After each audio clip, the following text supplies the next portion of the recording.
Good day everyone. So for today, we will be tackling about Martha Rogers' Science of Unitary Human Beings Nursing Conceptual Model. So to start off, here we have Martha Rogers. So sino nga ba si Martha Rogers? So this is her biography and history. So to sum this slide up, so si Martha Rogers daw, she was born in 1914 in Texas and became one of the most important nursing theorists. So this is because she started as a public health nurse and later built nursing programs like the visiting nurse service in Phoenix. So si Rogers daw, she taught for many years at NYU. She wrote books, gave lectures worldwide, and was seen as a visionary thinker. So her big contribution was creating a new system of thought about nursing. So she focused on the wholeness and energy. So she continued her work up until her death in 1994 and left a lasting mark on the nursing field. So she was also known for her 3 major books and over 200 articles, which are as follows. So here we have Theoretical Basis of Nursing that was published in 1970, Nursing Science and an Art, a Prospective, which is published in 1988. And lastly, we have The Nursing Science of Unitary Irreducible Human Beings, which was published in 1990. So here we have major concepts, definitions, and assumptions. So major concepts and definitions. So in 1970, Rogers' nursing model was based on ideas of wholeness, openness, one-way life direction, patterns, organization, feeling, and thought. So Rogers' conceptual model maintains that nursing is both an art and a science. The science of nursing is a body of knowledge from research and logical study, and this knowledge is then applied in nursing practice. So sa model niya daw, nursing is both an art and a science. So, science siya kasi nakabase siya sa facts at research. So, matatawag naman natin na art siya kasi you're applying this knowledge to your patients. And then, you're not just treating yung illness nila or yung disease nila, but rather, you're treating your patient as a whole. So, nursing is a science because it has its own body of knowledge. So here we have several assumptions regarding the nature of nursing. So nursing science is abstract knowledge from research that explains human experience. So nursing is a profession that must be based on strong scientific facts, and it should focus on the wholeness of life with its essentials and possibilities to guide practice and research. And lastly, nursing knowledge is used creatively and artistically to improve human life and care for the whole person. Now, let us tackle the basic life processes in humans. So, to sum this slide up, meron tayong summary sa gilid. So, when we say energy field, it is the invisible force that makes up everything. Openness naman, it is the energy constantly flowing between you and your environment. Yung pattern naman, your unique energy signature that is shown in how you live and act. Pan-dimensionality naman, it is the life is not limited to time and space as we normally think. So when we say dynamic principles naman, these are rules explaining how change and growth happen in the human-environment connection. Okay, so now let's discuss the first example. So, isang student, nagre-review siya for her exam. So, mababa yung energy field niya if pagod siya. So, yung openness, let's say, basta naaapektuhan siya sa paligid niya. So, if magulo or maingay yung niya sa kwarto niya, mas lalong nagfu-fuel yung stress niya. So, instead na maging calm, collected, or like focused siya sa pag-review, mas nai-stress siya kasi nga may ingay at magulo sa kwarto niya. So, sa pattern naman, makikita mo sa pattern yung, for example, syempre kapag ganun, so puyat ka, syempre nagre-review ka, magiging puyat ka. So, kapag puyat din tayo, parang mas lalong nagiging irritable tayo sa paligid natin. Basta mas nagiging irritable tayo.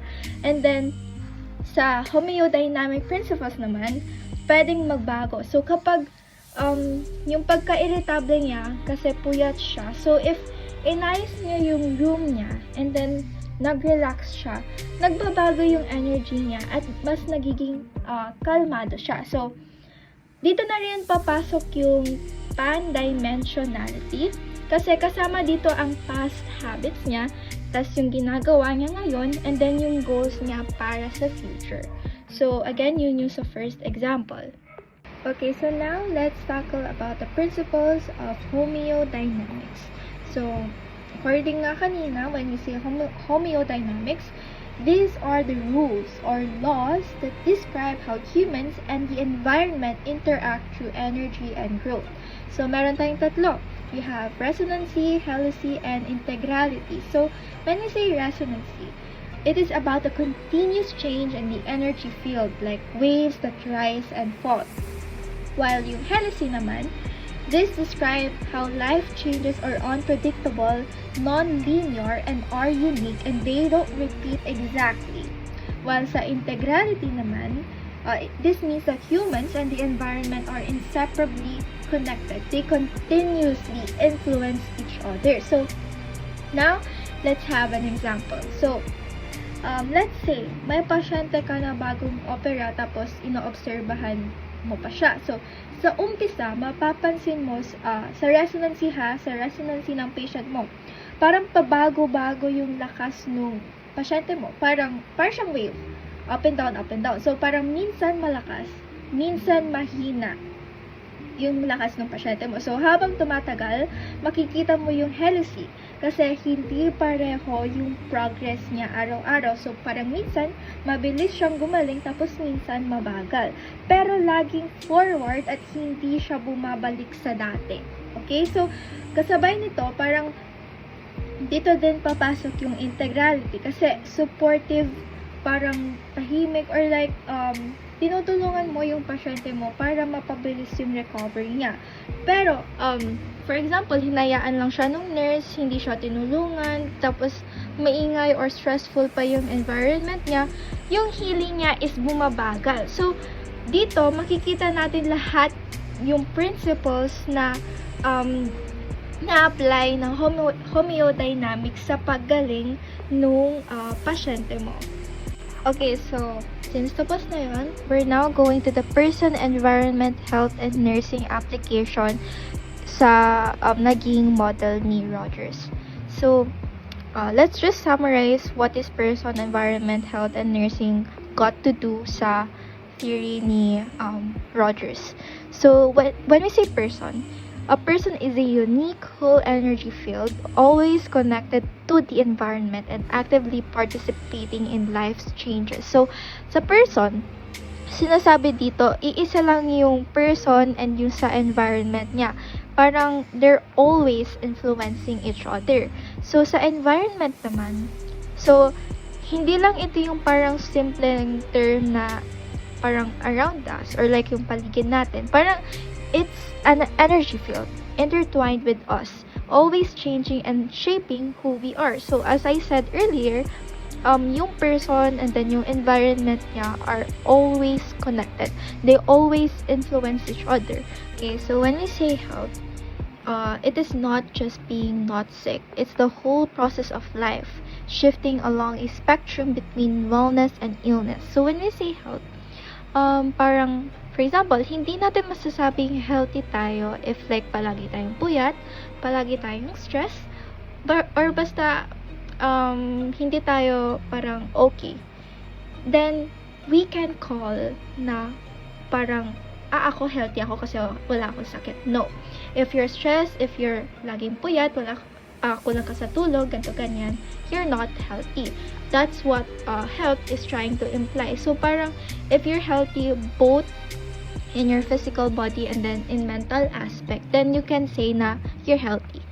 And then, sa nursing naman, so parang nursing is both science and art, aiming to harmonize the person and environment through holistic, creative, and forward-thinking care. So, to sum it all up, yung person daw, it is a whole indivisible energy field connected with the environment, And then yung environment naman, ito yung inseparable energy field that coexists and changes with the person. While yung health naman, it is a process, not a fixed state, emerging from the person-environment interaction. While yung nursing naman, it is a science and art that helps strengthen the harmony between person and environment, promoting health now and into the future. Now, let's have an example connecting Rogers' theories of person, environment, health, and nursing. So, imagine, you're a nurse. Nurse ka na. Meron kang pasyente na laging stress, tapos madali siyang magkasakit because of her job or trabaho. So, ayon kay Rogers, or according to Rogers, yung person daw is parang buong energy field siya. So, which means, magkasama ang katawan, isip at damdamin niya palagi. So, ang environment niya, so since stress nga siya, this means na maingay at pressured siya palagi. So, parang directly siyang nakaka-affect sa pasyente mo. So, dahil dito, parang naapektuhan yung health niya. So, lagi siyang puyat, madalas masakit yung ulo niya, tapos mababa yung energy niya. So, if nakita mo yun, dito na papasok yung nursing care. So, gagamit ka ng holistic care. When we're saying holistic, you're treating your patient physically, mentally, socially, etc., etc. Basta you're focusing on many aspects. You're not just treating your patient parang physically. You're providing holistic care. So, dito, as a nurse, you can suggest relaxation techniques, deep breathings, tapos healthy routines para malesen yung pagka-stress and para maiwasan na rin para magkaroon ng sakit yung pasyente mo, ganto ganyan. So,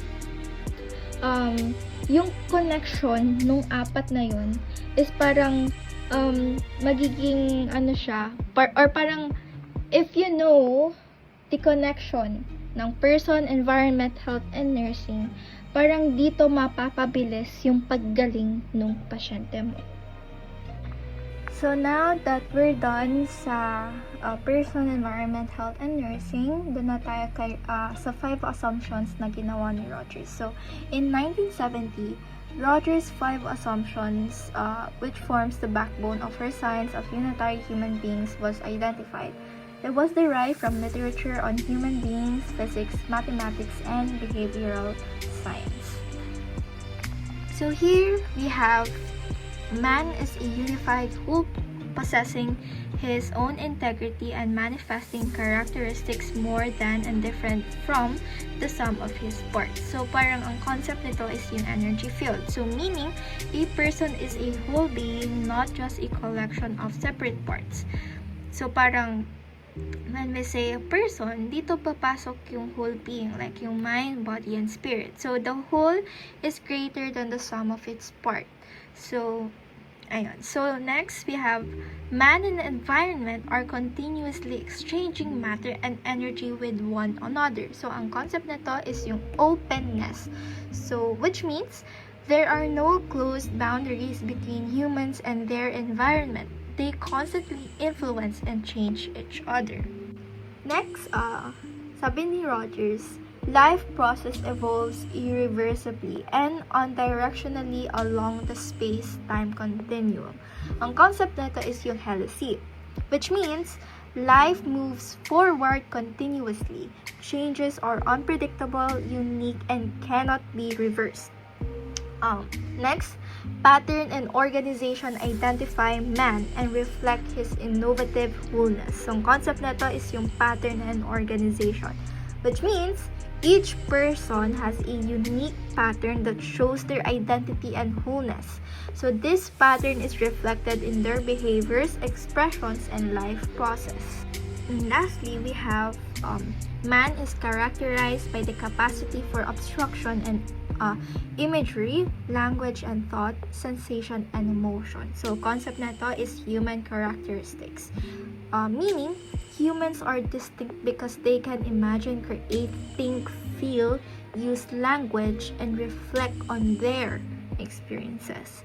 So, to sum up those 5 assumptions, so yung energy field is the person as a whole, not just parts. Openness, this is the person and environment constantly exchanging energy.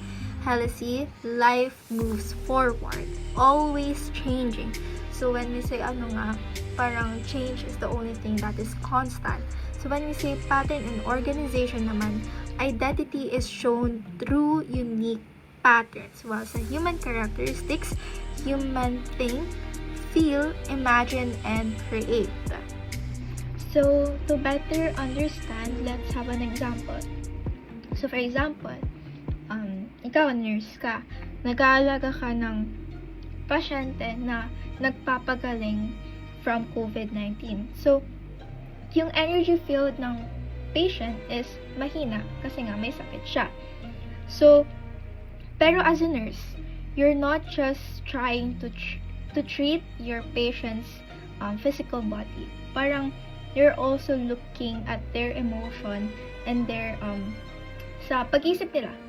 So, mentally, ganon. So, dahil may openness, naapektuhan yung patient mo with their environment. So, if like supportive ka, like inaalagaan mo siya ng maayos, parang tahimik yung room niya, ganito, ganyan, mas napapabilis yung pagka-relax ng pasyente mo. So, if stressful naman yung paligid niya, parang instead na mapabilis yung paggaling niya, parang mas bumibigat pa yung pakiramdam niya, leading to a slower healing or recovery. So, dito na papasok yung concept ng healthy. So, recovery is not always the same. Hindi siya linear. It's non-linear. So, parang may araw na malakas siya, tas may araw na mahina siya. Pero laging forward or like continuous yung pagbabago. So sa pattern and organization naman, makikita mo siya sa routine ng patient mo. So mas gumaganda yung kalagayan niya kapag sinusunod niya yung parang breathing exercises or yung healthy diet na nire-recommend mo. Dito naman, papasok na rin yung human characteristics. So, parang kaya niyang mag-isip, mag-reflect, at gumawa ng choices tulad ng pagiging determined niya na gumaling para makabalik na siya sa pamilya niya. So, yung parang human characteristics, ito yung what makes human unique. Parang, syempre, hindi naman tayo lahat is pare-parehas. Basta, when we see human characteristics, parang we're all unique on our own. Hindi tayo magkakaparehas on how we think and how we feel, how we imagine, and how we create. So, again, those are the 5, that is the example sa 5 assumptions na ginawa ni Rogers. Now, dun naman tayo sa acceptance by the nursing community sa theory ni Rogers. So, under practice, Rogers' model is widely used as a basic for nursing practice. So, nursing within her framework is first, it is creative and imaginative. It is guided by theoretical knowledge, and it is rooted in intellectual judgment, abstract knowledge, and compassion. So, the critical thinking process in Rogerian practice has 3 steps.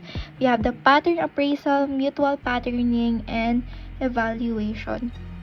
So we're gonna discuss those 3 steps furthermore later. So, however, when we say pattern appraisal, it is observing and identifying the person's unique pattern.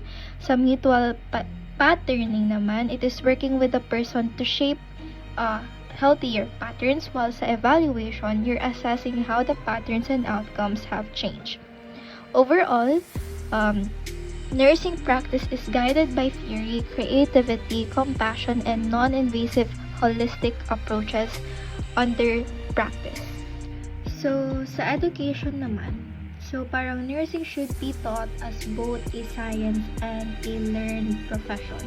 So, parang nursing education should prepare nurses as scientists and professionals, committed to lifelong learning and using that knowledge to serve people. Again, yun yung sa education.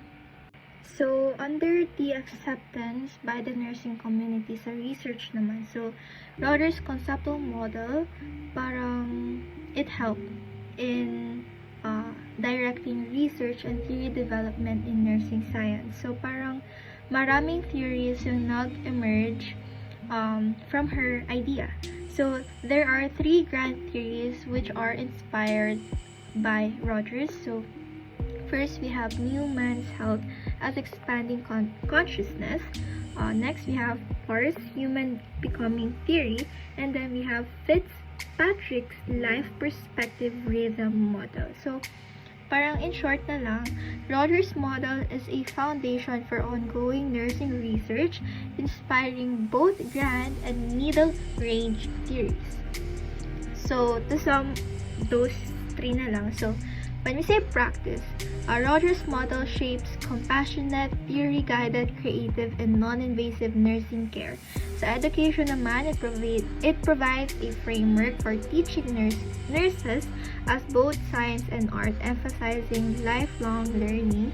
And sa research naman, it stimulates ongoing theory development and research, proving its lasting influence in nursing science.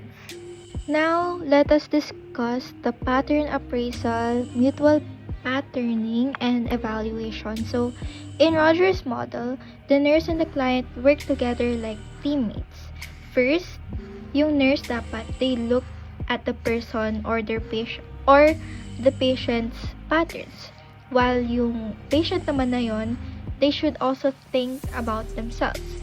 So then, they both make changes together. So the nurse helps guide the process while the client does the activities to improve their life. So lastly, the nurse checks the results, which is evaluation, while the client shares how they feel about these changes. So here, we have an example. So if a client feels stress, the nurse might notice patterns of poor sleep and suggest relaxation techniques like guided imagery or deep breathing.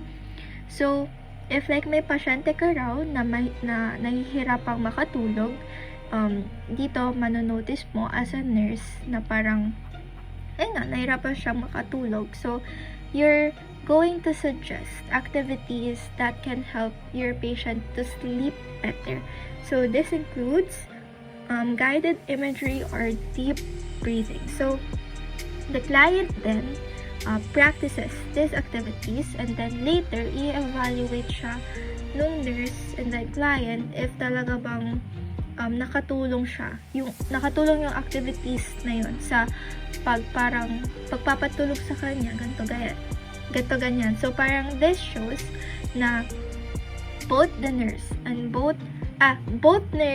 their patient help each other para mapabilis yung paggaling or yung sa well-being or sa overall well-being ng patient. So, in conclusion, Rogers' theory says that every person has energy that is always connected to the world around them. This energy makes each person whole and special, and it is always changing and growing. People and their surroundings are always sharing and affecting each other. Health means more than just not being sick. It is how a person and their environment work together. So nursing is both a science and an art, and where nurses use kind and simple ways like touch, music, or relaxation to help people feel better and live well.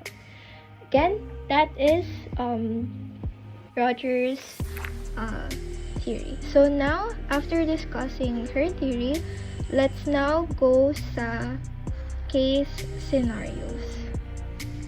This is Janelle. She has been in the hospital for days because of constant headaches and stress from her studies. According to Martha Rogers' theory, Janelle is not just her illness. She is a whole person, always connected with her environment. The nurse can help her by working with this connection.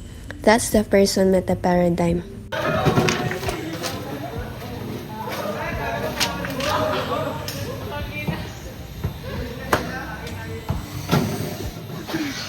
Hi Janelle, kamusta ka?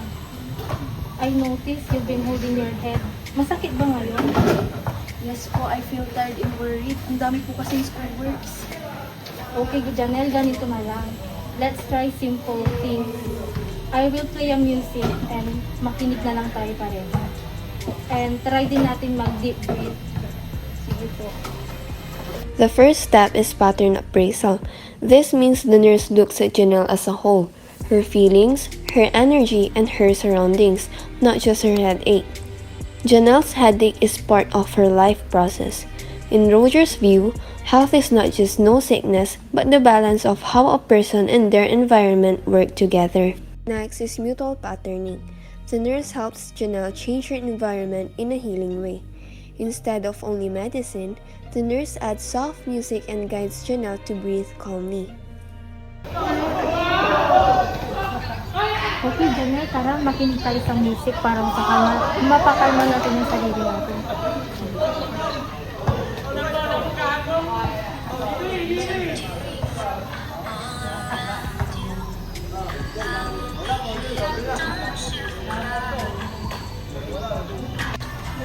Tara, Janelle, ipakalma natin ang sarili natin. Mag-inhale, exhale tayo. Inhale, exhale. Kaya mo yan, Janelle. Inhale, exhale. And finally, there is evaluation. The nurse and Janelle notice the changes in how she feels. Hi, Janelle. How do you feel right now compared to earlier? I feel more relaxed. Medyo masakit lang ng konti yung ulo ko, pero nabawasan na. Wow, that's good to hear. I'm glad na nakatulong ako sa'yo. Thank you po ulit. Welcome. This simple moment shows Roger's idea. Health comes from the harmony between the person and their environment. By guiding Janelle with music and breathing, the nurse helped her energy field move toward balance and well-being. Through Roger's theory, we see the four meta paradigms. The person is Janelle, a whole being. Health is her balance and well-being. Nursing is the nurse's caring and creative help. And the environment is the music and calm space that supports healing. This shows how Roger's model guides nurses to see beyond illness and create harmony between the person and the environment.